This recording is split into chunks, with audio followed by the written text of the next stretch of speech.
முதல் வாசகம்.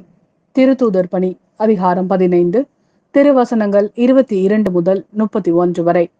பின்பு திருத்தூதர்களும் மூப்பர்களும் திருச்சபையார் அனைவரும் தம்முள் சிலரை தேர்ந்தெடுத்து அவர்களை பவுலோடும் பர்னபாவோடும் அந்தியோகியாவுக்கு அனுப்புவது என்று தீர்மானித்தனர்.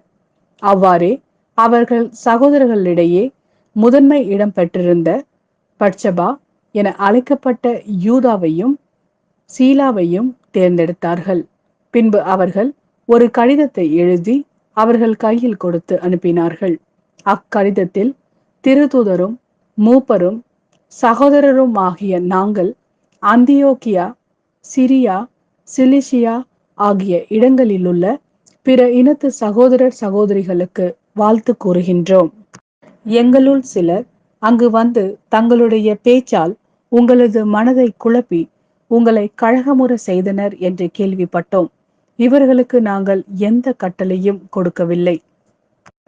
எனவே நாங்கள் ஒருமனத்துடன் கூடி வந்து சிலரை தேர்ந்தெடுத்து எம் அன்புக்குரிய பர்னபா, பவுல் ஆகியோரோடு உங்களிடம் அனுப்புவதென்று தீர்மானித்தோம். இவர்கள் இருவரும் நம் ஆண்டவர் இயேசு கிறிஸ்துவுக்காக தங்கள் உயிரையும் கொடுக்க துணிந்தவர்கள். எனவே நாங்கள் யூதாவையும் சீலாவையும் உங்களிடம் அனுப்புகிறோம்.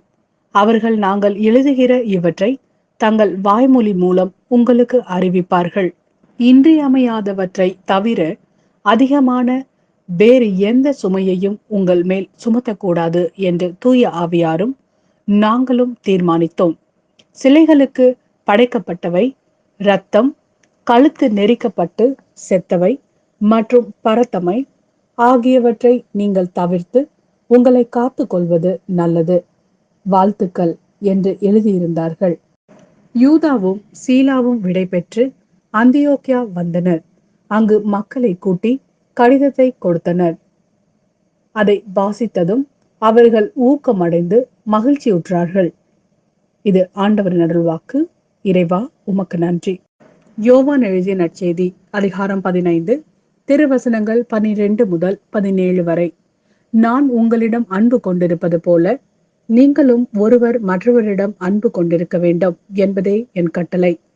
தம் நண்பர்களுக்காக உயிரை கொடுப்பதை விட சிறந்த அன்பு யாரிடமும் இல்லை. நான் கட்டளை இடுவதையெல்லாம் நீங்கள் செய்தால் நீங்கள் என் நண்பர்களாய் இருப்பீர்கள். இனி நான் உங்களை பணியாளர் என்று சொல்ல மாட்டேன். ஏனெனில் தம் தலைவர் செய்வது இன்னதென்று பணியாளருக்கு தெரியாது. உங்களை நான் நண்பர்கள் என்றேன். ஏனெனில் என் தந்தையிடமிருந்து நான் கேட்டவை அனைத்தையும் உங்களுக்கு அறிவித்தேன்.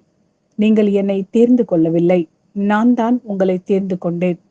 நீங்கள் கனி தரவும் நீங்கள் தரும் கனி நிலைத்திருக்கவும் உங்களை